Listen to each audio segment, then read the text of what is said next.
You know, the first day we went out a little hot, too high of heart rates. Now we've settled down and our heart rates are where they need to be and our wattage is where we need to be. And I think we're feeling pretty good. You know, still 5.5, 6 more days to go.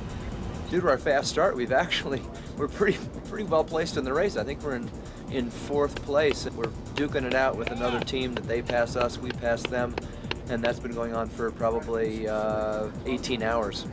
You gotta love it, huh? That's awesome. Oh yeah. Michael Beckley was brought on to organize all the logistics. His name came up in a conversation, and we pulled him together and put him on board. And he has done a phenomenal job for us, from arranging all the vehicles to pulling together all the people. The goal was to get people who had a really high tolerance for endurance, keeping their sense of humor, not panicking under pressure, but also people that had a massage background, people that had bike experience, people that had logistical experience, people that had health experience, and to pull together 12 people that would work well in all those arenas. And she was Sting really in that bus? We needed professional drivers, because looking at the operating plan, a really big key part of this deal is moving down the road.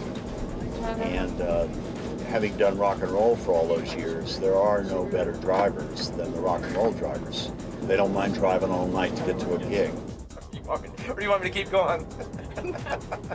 Well, if that's the perspective, you only have 300 more to go. It's Marilee Johnson, lead massage therapist, and it evolved into many other capacities, but that was the initial reason for me to, that I was hired, was massage and the skin and their bodies. But when you've got 17 crew members, 4 of them being athletes who are taxing themselves physically, emotionally, spiritually, it's an interesting process and an evolution that I think some people don't even know just all that's going to take place. And I don't think the riders knew just what was going to happen. The wonderful thing and the fortunate thing about all this is that the staff was able to accommodate whatever came up. What is that like crewing? Because I imagine we're just doing a solo guy. That's got to be insane. It's been pretty stressful. I bet. Everyone's got, jobs to do and things to do, and it's just really hard. How many guys do you have? 4. 4 guys. Crewing? No, shoot, there's probably like 15 of us or something. 18 total, Crewing? probably with riders. All right, we're following the rainbow today, following the rainbow.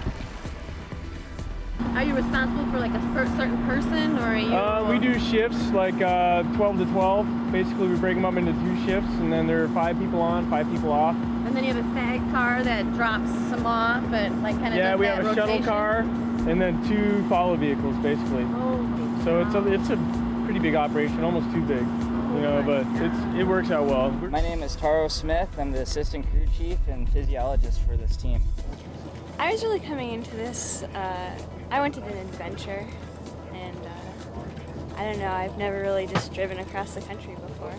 I'm just taking care of these guys. I'm navigating, making sure they get iced down, getting fed. I have to make sure they drink a lot, mothering them. And how's the rest of the crew doing? Excellent. We have a great crew.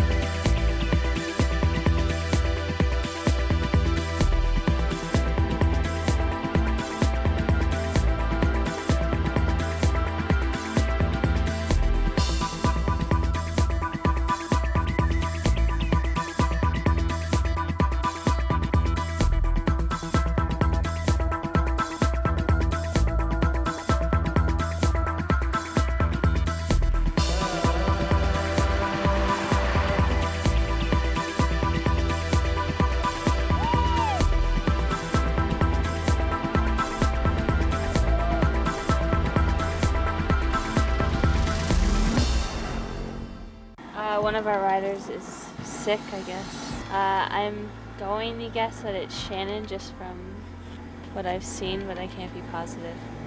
The heat, wiped me out, and I felt bad. That was an emotional low for me. We raced out of California across the desert in 114 degrees, and I basically truly bonked, and now I know the meaning of the word bonk. And And I laid over the trash can and threw up, blacked out for a split second, and was nauseated for the next 8 hours or so. So I missed 2 of my shifts. I felt like I let the team down, and I wanted to quit.